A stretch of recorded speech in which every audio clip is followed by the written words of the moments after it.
Dirisha la maombi ya vyuo vikuu 2026-2027 linafungwa Agosti 10. Wengi wanadhani muda bado ni mrefu.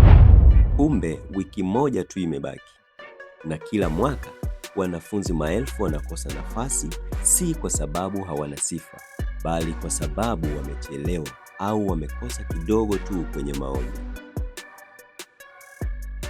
Hatua 3 za kufanya hivi leo.